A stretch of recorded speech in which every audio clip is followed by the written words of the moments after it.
Bismillahirrahmanirrahim. Assalamualaikum warahmatullahi wabarakatuh. Alhamdulillahilladzi arsala rasulahu bil huda wa dinil haq liyudhhirahu 'ala dini kullihi wa kafa billahi shahida. Asyhadu an la ilaha illallah wahdahu la syarika lah wa asyhadu anna Muhammadan 'abduhu wa rasuluh. Allahumma shalli wa sallim wa barik wa an'im ala nabiyyina wa rasulina wa habibina wa qurrati a'yunina Muhammadin wa ala alihi wa sahbihi ajma'in. Amma ba'du. Kaum muslimin wal muslimat jemaah pengajian yang semoga dirahmati Allah Subhanahu wa taala. Alhamdulillah pada kesempatan hari ini Allah Subhanahu wa taala masih memberikan kenikmatan yang sangat banyak kepada kita semua. Baik nikmat yang nampak ataupun yang tidak nampak. Baik nikmat yang bisa kita rasa ataupun nikmat yang tidak kita rasakan tapi begitu hilang baru kita rasakan. Kemudian salawat dan salam tak lupa kita panjatkan kepada Nabi Agung Muhammad Sallallahu Alaihi Wasallam yang telah menunaikan amanah dakwah ini dengan penuh kesabaran, penuh kegigihan, menyampaikan dakwah tauhid, dakwah sunnah agar umatnya berada di jalan yang terang benderang di atas ilmu. Kaum muslimin wal muslimat rahimani wa rahimakumullah. Menghadiri pengajian atau menghadiri majelis ilmu itu bukan kegiatan biasa, bukan hanya kegiatan untuk mengisi waktu luang. Daripada di rumah nganggur, mau masjid bayalah oleh wedang jahe lumayan. Seniku wangi, sanes kados niku. Menuntut ilmu bagi umat Islam harusnya menjadi kegiatan rutin, menjadi agenda minimal pekanan. Minimal apa? Pekanan. Agar ilmunya itu terus upgrade dan terus hangat. Karena agama Islam itu agama yang dibangun di atas ilmu. Allah Subhanahu wa taala itu diibadahi dengan ilmu, bukan dengan kebodohan.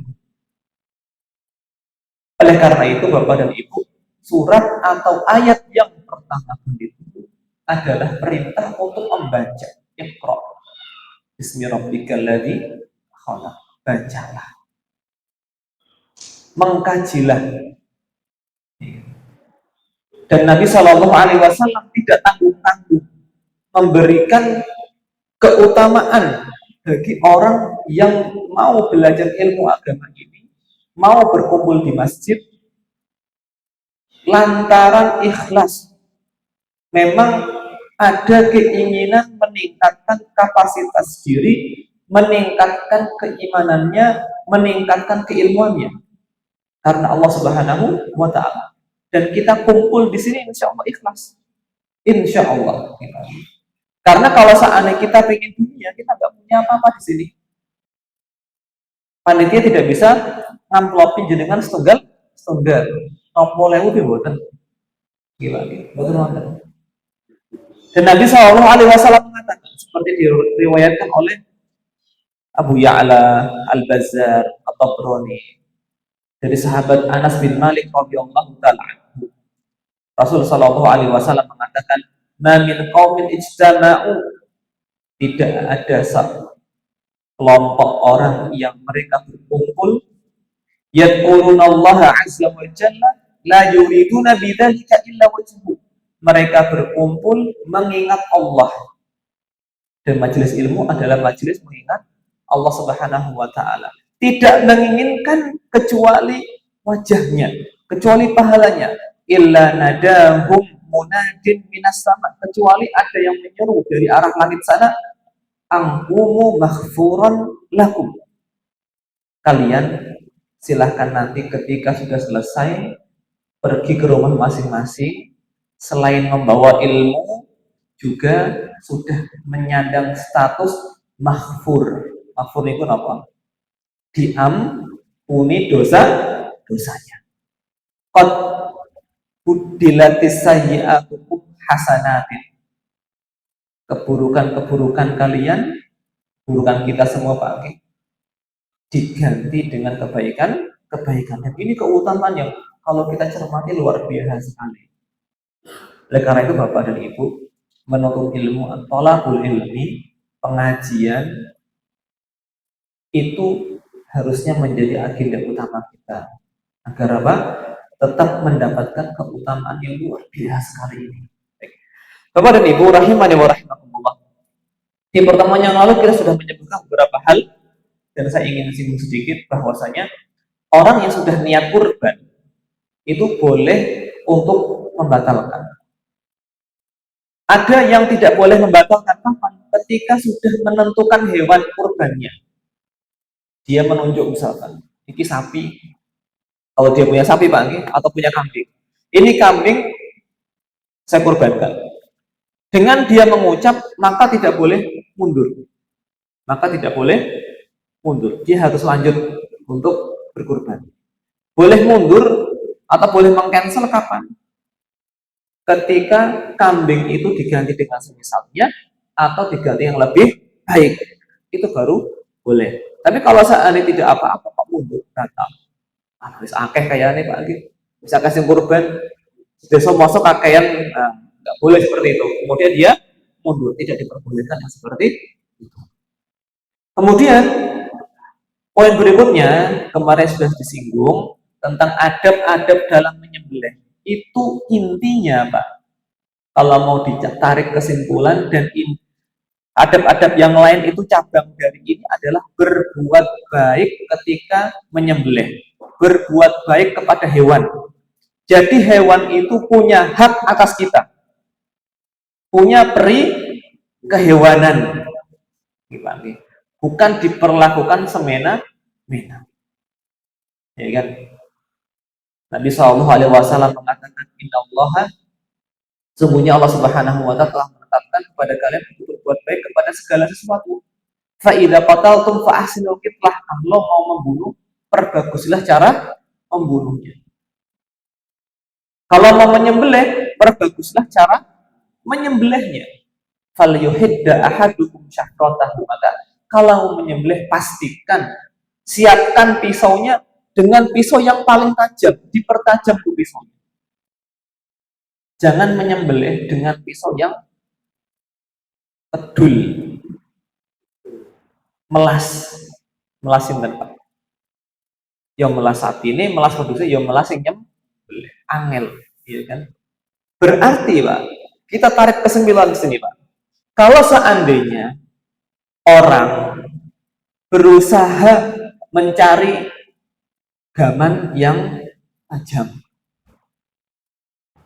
dia beli misalkan dengan uang yang tidak sedikit Pak, karena pisau atau golok yang tajam tuh harganya tidak murah, ratusan ribu, bahkan ada yang sampai angka 1 juta. Kemudian diasah dengan baik, dipastikan setajam mungkin. Di balik usaha itu, kalau dia menerapkan hadis tadi, ini perintahnya Nabi Shallallahu Alaihi Wasallam, maka segala yang ia lakukan ada pahalanya di situ. Bukan perbuatan mubah itu Pak. Mubah artinya tidak mendapatkan apa? Tidak. Itu adalah perbuatan yang ada nilai pahalanya di situ. Ya kan? Mengurus pisaunya. Baik. Di antara adab menyembelih juga, kemarin disebutkan, merebahkan kambing atau sapi saat disembelih. Dan perhatikan juga cara merebahkannya. Hindari cara yang kasar, dibanting misalkan, tarik sekencangnya. Semakin kita lembut, semakin sapi itu nyaman, semakin hewan itu merasa nyaman, semakin baik. Makanya para jagal atau para praktisi yang menyembelih itu terus mengupgrade ilmunya bagaimana cara berlaku baik kepada hewan. Intinya itu, bagaimana sih caranya agar lebih mudah dan lebih lembut kepada hewan. Karena Nabi Shallallahu Alaihi Wasallam mengatakan, asyatu in rahimtaha rahimakallah. Kambing Kalau seandainya engkau mau menyembelih engkau memberikan rahmat kepada kambing tersebut, Allah akan memberikan rahmat kepadamu. Ini perlu menjadi catatan kita. Kalau kita mau mendapatkan rahmatnya Allah Subhanahu wa Ta'ala, ketika menyembelih kita juga harus dipenuhi rasa rahmat kepada kambing tersebut. Dengan apa? Perhatian ketika menyembelih. Jangan sambil misalkan ngapunten, sambil udut misalkan, ya kan. Ini proses mengagungkan nama Allah Subhanahu wa Ta'ala. Ucapkan bismillah, ucapkan takbir. Dilakukan dengan penuh khusyuk, penuh hikmat. Ini adalah pengorbanan kami, ya Allah. Ini darimu dan ini untukmu. Baik. Kemudian termasuk adab menyembelih menghadap kiblat. Menghadap kiblat. Kita yang menyembelih itu menghadap kiblat. Dan posisi hewan ada antara kita dengan kiblat. Ada di antara kita dengan kiblat. Berarti hewannya mujur pundi, Pak? Coba dibayangkan, Pak. Mujur pundi? Mujur ngidul, Pak. Mujur ngidul. Karena kita nyembelihnya dengan tangan kanan. Ya kan? Mujur ngidul. Kalau kita kidal, mujur ngalor. Ibnu Abbas radhiyallahu taala anhu pernah berkata, hendaknya seorang menjadikan sembelihannya antara dirinya dan kiblat. Ya kan? Ini berlaku untuk semua sembelihan. Jadi kan kalau di rumah mau nyembelih ayam, usahakan ketika menyembelih menghadap kiblat. Tapi lebih ditekankan lagi kapan? Ketika menyembelih untuk kurban dan untuk haji. Lebih ditekankan. Baik. Kemudian bacaan saat menyembelih, apa yang dibaca? Yang wajib adalah bacaan basmalah. Nah, Pak, bismillah. Kemudian takbir. Yang wajib bismillah, adapun selain bismillah itu sunnah. Jadi jangan diam ketika menyembelih. Jangan malu untuk menjaharkan, mengeraskan bismillah, Allahu Akbar. Kalau kita yang menyembelih, misalkan kalau ada anak-anak hadir, ya kan, diajari misalkan. Ada nilai-nilai tauhid yang kita selipkan di proses ini. Jangan hanya ini pemandangan yang jarang, setahun sekali. Harusnya kita bisa berbicara di depan anak-anak, di depan yang nonton. Kan anak-anak biasanya antusias, Pak, kalau melihat prosesi menyembelih itu dimanfaatkan. Nah, anak ini hewan yang menciptakan Allah Subhanahu wa Ta'ala, kita persembahkan untuk Allah Subhanahu wa Ta'ala. Menyembelih adalah prosesi ibadah yang agung, tidak boleh kita berikan kepada selain Allah Subhanahu wa Ta'ala, tidak kepada pohon, tidak kepada kuburan dan seterusnya. Mari kita besarkan nama Allah, kita agungkan Allah Subhanahu wa Ta'ala dalam prosesi penyembelihan ini. Nanti ketika Bapak nyembelih, jangan lupa ucapkan takbir, ya kan? Nah, baru kita bismillah, Allahu Akbar, ya kan? Itu. Di antara yang diucapkan ketika menyembelih selain bismillah dan Allahu Akbar, ada kata-kata Allahumma hadza minka wa laka. Ya Allah, ini darimu. Hewan kurban ini berasal dari engkau. Engkaulah yang memberikan rizki kepadaku untuk aku bisa menyembelih, dan ini aku persembahkan untukmu. Allahumma taqabbal minni. Allahumma taqabbal minni. Ya Allah, terimalah ini dariku. Itu diantara yang diucapkan oleh seorang yang hendak menyembelih. Ini kalau seandainya sembelihan sendiri. Kalau dia mewakilkan orang, maka yang diucapkan Allahumma taqabbal min fulan. Ya Allah, terimalah dari Pak siapa, Pak Joko misalkan. Allahumma taqabbal min ini. Ya Allah, terimalah ini dari Bapak A misalkan, itu yang diucapkan, bukan takobal minni, karena ini bukan sembelihan dia sendiri, nah, seperti itu. Ada yang diucapkan, Pak G.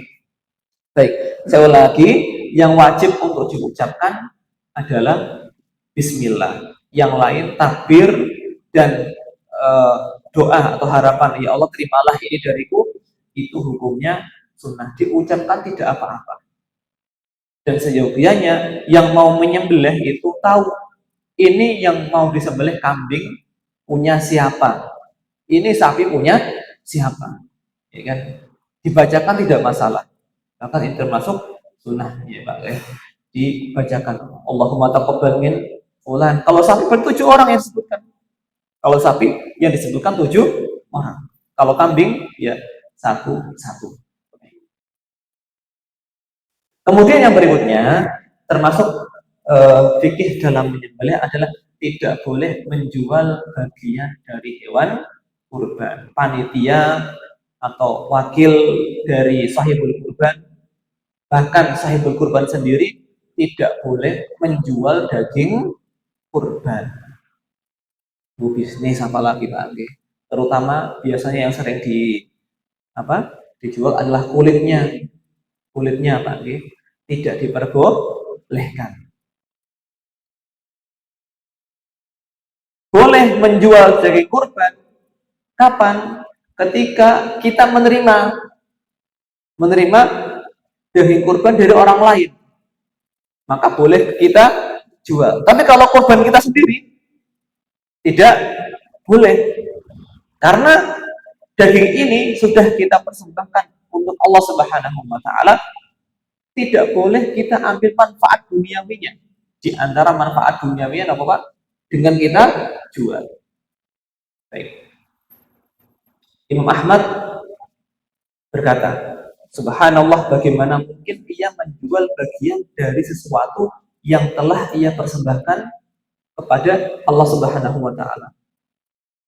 Enggak pantas sesuatu yang sudah diberikan untuk Allah kok diambil lagi. Oke, kita lanjutkan.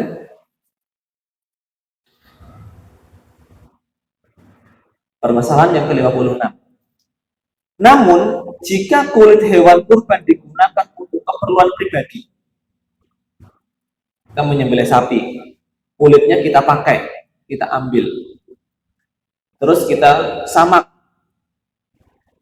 kita gunakan untuk buat perkakas misalkan, yang terbuat dari kulit, itu tidak masalah. Seperti kita ngambil daging, kita makan sendiri, ya kan? Tapi kalau saya ulang lagi Pak, kulitnya kita manfaatkan nggak masalah. Tapi kalau kita jual, masalah bukan? Masalah. Atau kita berikan ke lembaga sosial, masjid misalkan, kita hadiahkan ke lembaga sosial, tapi lembaga sosial itu kemudian menjual kulitnya, itu juga tidak masalah seperti itu, karena lembaga ini atau yayasan atau pihak masjid itu sudah menjadi tangan kedua, bukan tangan pertama, ya kan? Kalau tangan pertama tidak boleh menjual karena itu dagingnya dia, itu sembelihannya dia, tidak boleh dijual sama sekali. Tapi kalau yang menerima kurban, terserah dia mau apa kan, dia mau makan silahkan, mau dijual juga silahkan. Lagi mungkin kebutuhan dia kepada uang lebih besar dibandingkan kebutuhan dia kepada daging. Lagi butuh duit, daging insya Allah sama tempe misalkan, ya kan? Baik. Kemudian permasalahan berikutnya, tidak boleh memberi bayaran tukang sembelih atau jagal dari hewan kurban dengan akad bayaran, atau sering disebut dengan ijarah atau ya kan, bayaran. Ini bapaknya nyembelih dapat apa? Kepala misalkan. Ini tidak diperbolehkan. Si jagal ya memang dia tujuannya datang ke situ untuk menyembelih. Kan ada tipe orang seperti ini Pak, ada. Dia tidak diperbolehkan mengambil upah dari hewan yang disembelih tadi. Sehingga panitia harusnya menyediakan spare tersendiri untuk jagal. Kan misal ketika menarik iuran dari para mudhahi, orang yang berkorban, ada space ini bayar untuk yang menyembelih. Jadi uang cash ngasihnya bukan dari daging kurban. Ada uang cash yang diberikan kepada jagal. Wallahu alam, saya tidak tahu berapa jumlah uang cash yang diberikan kepada jagal yang suka menyembelih, ya kan? Terserah berapa. Mungkin ada hitung-hitungan yang saya tidak tahu. Diriwayatkan dari Ali bin Abi Thalib radhiyallahu taala anhu, dia berkata, Rasulullah Shallallahu alaihi wasallam memerintahkan aku untuk mengurus hewan-hewan kurbannya, kemudian menyedekahkan dagingnya, kulitnya, dan pelananya, serta melarangku memberikan bagian apapun darinya kepada tukang sembelih. Ya kan? Beliau bersabda, kami yang akan memberinya dari kantong kami sendiri, artinya dengan uang sendiri. Mirip kasusnya dengan tadi, tidak boleh menjual daging kurban. Ya kan? Tidak boleh menjual daging kurban, mirip kasus dengan ini. Baik, tapi kalau seandainya sekarang timbul permasalahan, jika tukang sembelih itu seorang yang fakir atau sahabat kita atau tetangga kita, maka tidak mengapa memberinya daging kurban sebagai sedekah atau hadiah, bukan sebagai upah. Sebagai apa, Pak? Sedekah atau hadiah. Selama tidak ada kesepakatan sebelumnya. Aku nyembelih ya, tapi kok aku oleh daging 10 kilo misalkan. Tidak boleh seperti ini.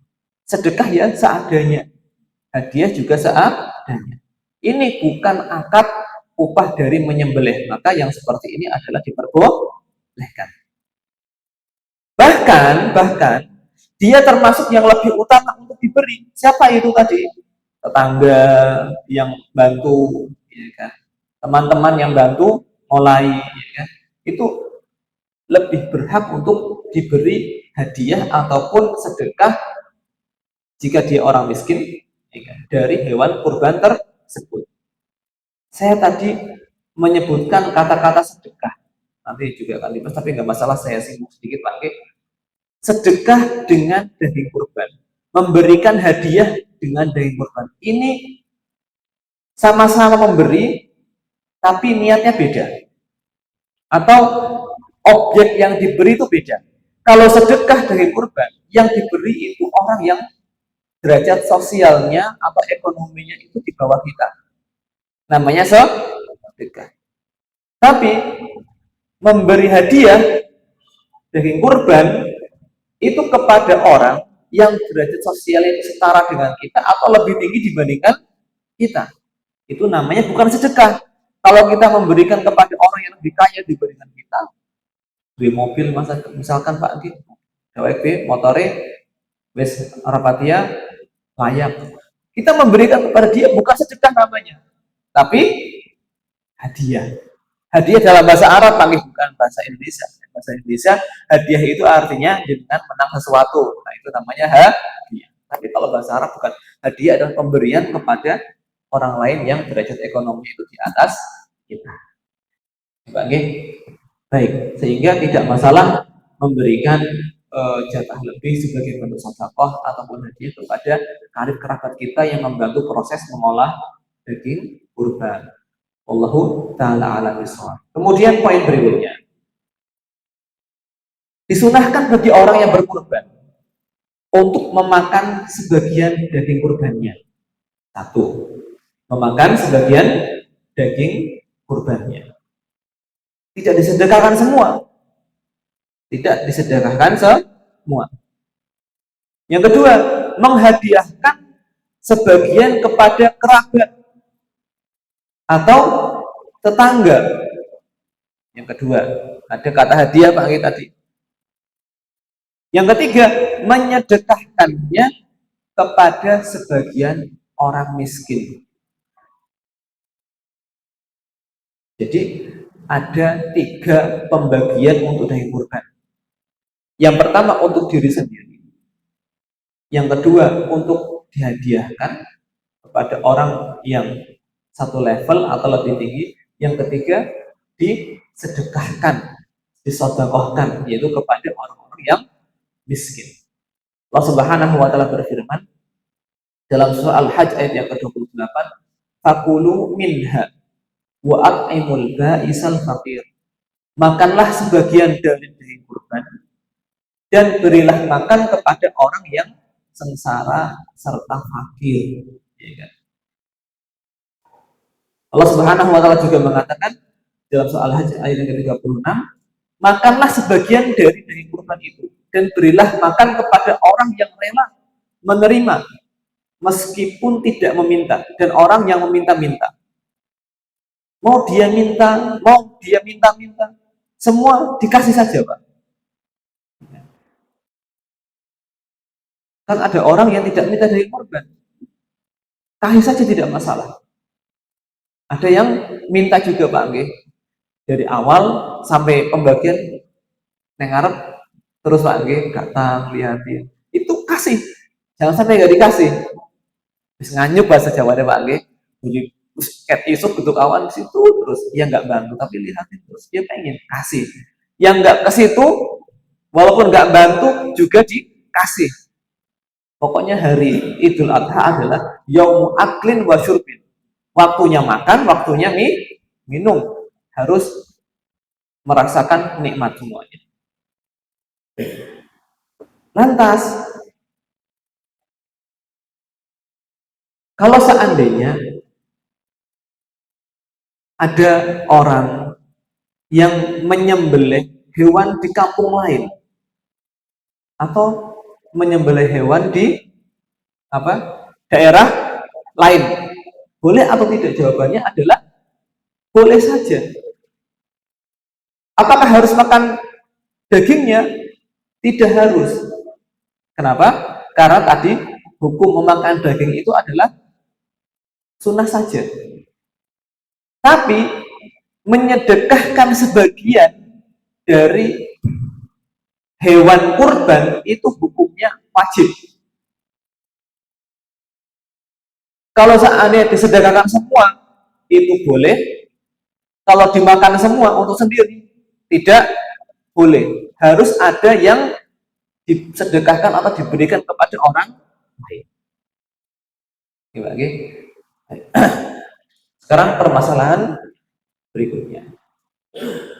Para ulama berbeda pendapat tentang berapa bagian yang sebaiknya dimakan, berapa bagian yang dihadiahkan, dan berapa yang disedekahkan dari daging kurban.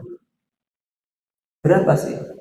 Tapi Syekh Muhammad bin Shalih Al-Munajjid di sini mengatakan persoalan ini termasuk dalam hal yang longgar dan luas ruangnya, artinya tidak saklek. Oh, harus seperempat, harus sepertiga. Oh, enggak, harus seperti itu.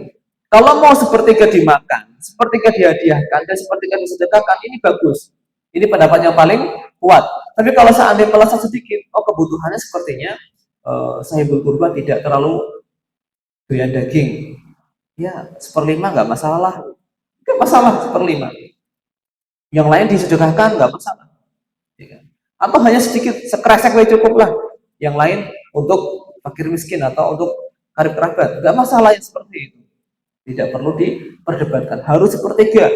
Kalau nggak sepertiga nggak sah, juga tidak seperti itu. Baik. Kemudian permasalahan berikutnya. Mudah-mudahan cepat pagi ini saya kebut ya selesai. Bagi orang yang mewakilkan penyembelihan kurbannya kepada orang lain, jika ia memberi izin secara lisan atau secara umum dengan adat yang dipahami, maka si wakil boleh makan. Maksudnya gimana nih, Pak? Saya punya sapi atau kambing, saya berikan kepada si A, silahkan disembelihkan punya saya, dan silahkan kamu makan, silahkan kamu olah dan berikan kepada fakir miskin. Kalau sudah ada izin seperti ini, berarti dia boleh mengolahnya. Tapi kalau seandainya tidak, dia hanya berhak untuk menyembelih saja. Tapi biasanya kalau sudah pasrah, ya sudah apa? Lengkap. Dia boleh makan, dia juga boleh menyedekahkan kepada siapa yang dikehendaki. Kemudian permasalahan berikutnya, wajib memberikan sebagian sedikit ataupun banyak dari daging kurban kepada fakir miskin dari kalangan kaum muslimin. Wajib hukumnya memberikan sebagian daging kurban. Kalau menyimpan daging kurban, boleh tidak? Menyimpan daging kurban. Hukumnya boleh tidak? Boleh. Ya kan? Boleh. Yang jatah kita itu tidak harus kita habiskan di bulan Zulhijjah. Tidak. Mau kita simpan sampai Idul Adha tahun depan juga tidak apa-apa. Nek wayai pengen makan daging tinggal buka kulkas, ya kan? Apalagi kalau sudah di-pack, ya kan? Kita dapat daging sudah diplastikin satu apa? Satu porsi itu Pak Anggi, satu kali masak ini sudah diterap-terapin Pak Anggi. Jadi kalau mau masak tinggal ambil satu cup gitu kan, tidak harus mengeluarkan seonggok daging yang gede kita pecah-pecah lagi, enggak. Itu lebih baik seperti itu. Ya sebulan 4 kali makan daging juga tidak masalah. Dulu memang di zaman Nabi SAW Nabi pernah melarang orang untuk nyimpen daging kurban. Kapan? Ketika kondisi itu susah, paceklik. Orang memang butuh makan ketika itu. Tapi ketika kondisi longgar, kalau sekarang longgar bukan Pak? Kenapa? Iya, insya Allah Pak. Tidak terlalu butuh banget. Artinya kita selama sudah memberikan sedekah dari daging kurban, kita boleh menyimpan mau sampai Idul Adha tahun depan juga tidak masalah. Ya kan? Saya baru kemarin makan daging kambing sembelihan tahun lalu. Lebih tinggi Pak. Masya Allah Pak Agi. Baik. Kemudian permasalahan berikutnya, apakah boleh memberi jatah kurban kepada non muslim? Kita punya tetangga non muslim Pak Agi. Kira-kira asal buatan Pak? Jawabannya adalah boleh. Boleh memberikan sebagian daging kurban kepada non muslim. Boleh. Terutama kalau mereka itu fakir. Ya kan? Sudah fakir, itu kerabat kita juga. Ya kan? Itu lebih ditekankan lagi. Apalagi kalau seandainya kita beri daging kurban tersebut, hatinya jadi ada ketertarikan kepada agama Islam. Itu jauh lebih ditekankan seperti itu. Walaupun tidak ada ketertarikan kepada Islam, tetap diperbolehkan. Jangan sampai orang-orang yang non-muslim di sekitaran kita tidak makan daging. Dikasih saja tidak mengapa. Mudah-mudahan mereka, walaupun tidak ada ketertarikan, minimal suudzon kepada kaum muslimin itu tidak ada. Dan di sini toleransi yang diperbolehkan. Ini toleransi dan berbuat baik kepada mereka yang diperbolehkan. Allah Subhanahu wa taala berfirman, "La yanhaakumullahu 'anil ladzina lam yuqatilukum fid din." Allah tabaraka wa taala tidak melarang kita, tidak melarang kalian untuk berbuat baik kepada mereka orang-orang yang non muslim, orang kafir yang tidak memerangi kita. Jadi ini memang isu yang sensitif, hubungan antar umat beragama di Indonesia. Kadang-kadang dipanas-panasi oleh pihak-pihak yang tidak bertanggung jawab, dikesankan kalau umat muslim itu tidak toleransi. Ini Masya Allah toleransi yang sangat besar sekali. Ketika kita berhari raya, kita diperbolehkan untuk memberikan daging kurban kepada mereka. Tapi saya tidak tahu Apakah mereka punya hukum bagaimana menerima hukum daging kurban dari orang-orang Muslim, haram atau halal bagi mereka? Saya tidak tahu. Yang penting kita ngasih aja. Insya Allah diperbolehkan. Insya Allah makjur, dapat pahala dari Allah Subhanahu wa Ta'ala. Baik. Kemudian poin yang berikutnya, dalam hadis-hadis sahih disebutkan bahwa dahulu Nabi Shallallahu Alaihi Wasallam pernah melarang menyimpan daging kurban lebih dari 3 hari. Dalam waktu 3 hari harus habis. Namun larangan ini kemudian dimansuh. Nah, Pak, dimansuh. Mansuh artinya apa? Dihapus, diganti. Dan yang diganti itu dalam ilmu syariat hanya perintah dan larangan. Ya kan? Dalam Al-Quran ataupun hadis Nabi SAW ada hukum-hukum yang dimansuh, digantikan dengan hukum yang lain. Ya. Itu hanya berlaku untuk perintah dan larangan. Adapun cerita Pak, cerita Nabi Adam misalkan, atau cerita Nabi Nuh, itu tidak bisa dimansuh. Kalau dimansuh artinya cerita sebelumnya salah.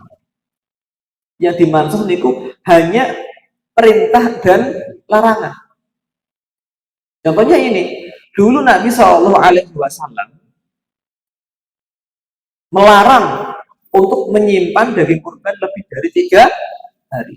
Sekarang boleh, bukan berarti pelin-pelan syariat kita, bukan, tapi tergantung maslahat ketika itu. Contoh yang dimansuh juga, yang dimansuh dari hukum syar'i adalah dulu kaum muslimin itu di awal kali hukum sholat itu wajib untuk sholat malam. Wajib untuk sholat malam. Begitu turun syariat sholat 5 waktu, sholat malamnya menjadi tidak wajib. Yang wajib hanya sholat 5 waktu. Larangan yang dimansuh, contohnya dulu khamr belum haram, kemudian menjadi haram. Mansuh, larangan dulu boleh nikah mut'ah, kemudian mansuh, dinasih menjadi haram. Sekali lagi, dalam hukum syariat itu ada istilah nasih dan mansuh, dan itu hanya berlaku untuk perintah dan larangan. Adapun kabar, cerita-cerita tidak berlaku nasih dan mansuh. Artinya kalau ada nasih dalam cerita, ada revisi dalam cerita, berarti ceritanya tidak benar. Poin berikutnya, di mana sebaiknya seorang menyembelih kurban? Di mana sebaiknya seorang menyembelih kurban? Hukum asalnya, kurban itu disembelih di tempat tinggal orang yang kurban dan dibagikan ke masyarakat daerah situ. Ya kan? Karena ini syiar Islam yang nampak. Jangan sampai masyarakat situ ada seudon kepada jenengan. Kayak Pak Joko kayaknya sugih jadi orang nyembelih gitu. Padahal lu nyembelih neng desa. Jangan sampai ada prasangka seperti itu. Khawatirnya kita juga sebagai kaum muslimin jangan gampang suudzon. Kayaknya wong sugih tapi orang nyembelih, ternyata sudah menyembelih di kampung halamannya. Ya kan?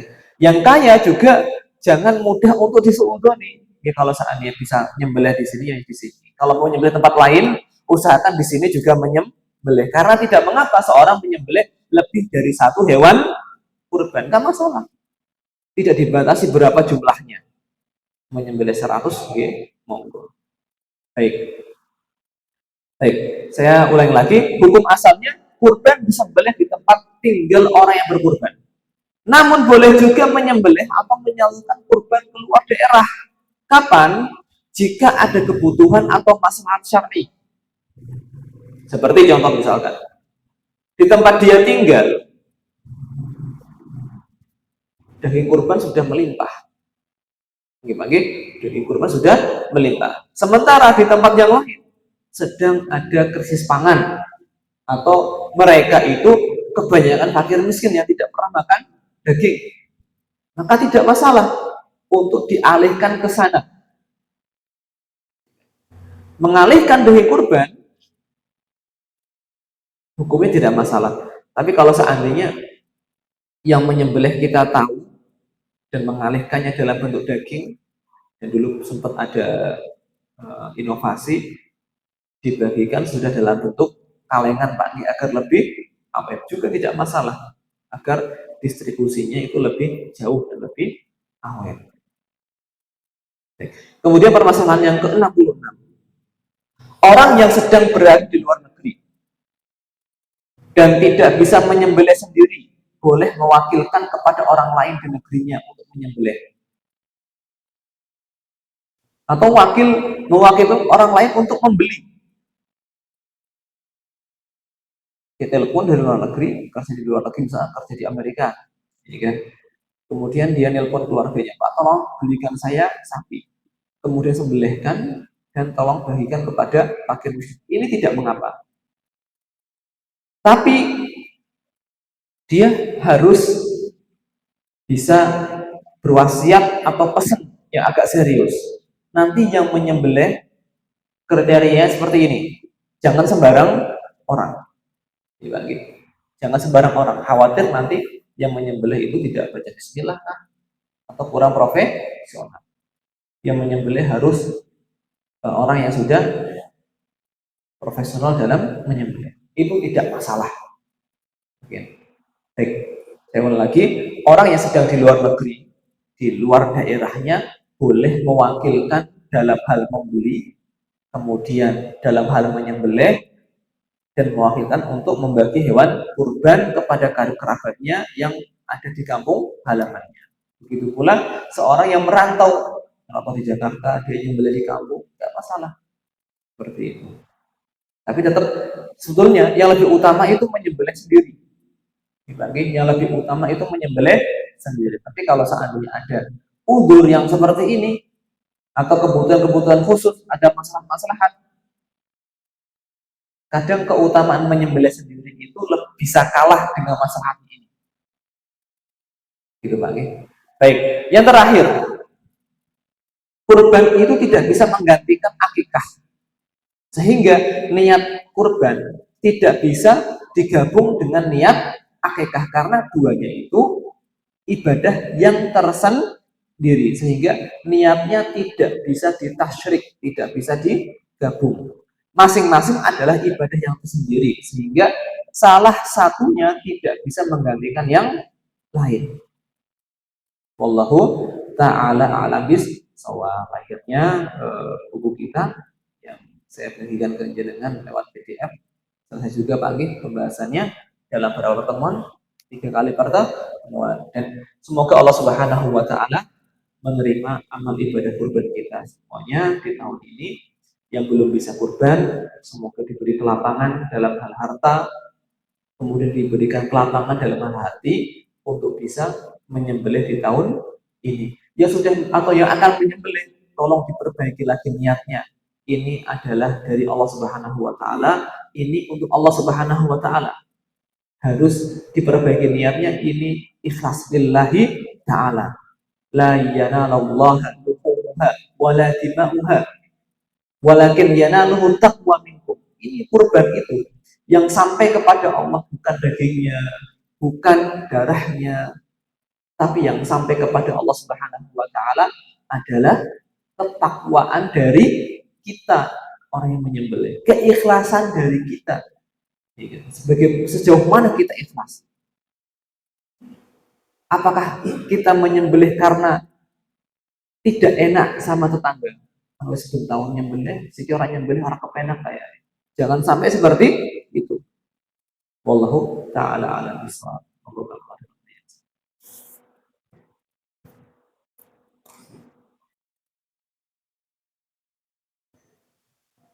Pertanyaan ini tidak umum terjadi di lapangan, tapi apakah wanita diperbolehkan menyembelih?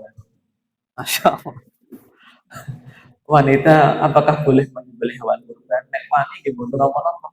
Tidak disyaratkan yang menyembelih adalah laki.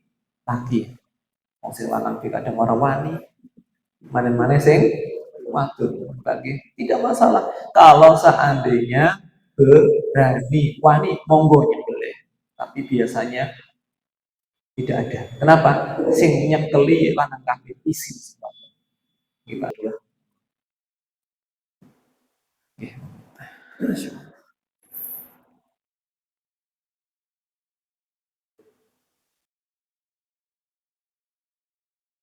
Lalu itu tanya Ustaz langsung tadi ikrar apa misalnya sapi 7 orang itu ikrarnya bude jika doanya lah dan yang bude hanya Bismillah apa menyampaikan orang lain karena kadang-kadang kan swasta yang sebelum penyembelihan itu kan sudah disebutkan sapi ini Tuhan perempuan. Kemudian karena persiapan karena mungkin waktu penyembelihan mepet dan tertentu terus dia belum sempat hanya di awal baru. Demikian Pak, terima kasih. Baik. Assalamualaikum warahmatullahi wabarakatuh. Tadi alhamdulillah sudah saya jelaskan yang wajib itu hanya membaca Bismillah saja. Adapun Allahu Akbar sampai ke apa? Akhirnya ya Allah terimalah ini dari Quran, dari Pak ini, dari Pak ini, dari Pak ini, itu hukumnya tidak wajib. Seandainya tidak diucapkan sama sekali, Allah Subhanahu wa taala sudah tahu ini sapi siapa saja. Tetap sah sebagai hewan kurban dari sahibul kurban. Itu diucapkan agar lebih merenungi, agar lebih apa? Merenungi karena kita lebih merenung, lebih memahami makna dari kurban. Ketika kita ucapkan Bismillah ya Allah ini dariku dan ini untukmu, ya Allah terimalah ini dariku. Nah, itu untuk membantu hati kita dalam mengagungkan syiar kurban ini. Tapi kalau seandainya tidak diucapkan juga tidak mengapa. Tapi kalau diucapkan oleh orang lain juga tidak mengapa juga. Ya kan? Yang penting yang menyembelih itu mengucapkan Bismillah dan Allah Subhanahu wa taala Maha tahu isi hati seseorang. Allah taala alam bisawab. Terus dibagi. Langsung sering terjadi untuk koreksi kita yang menjadi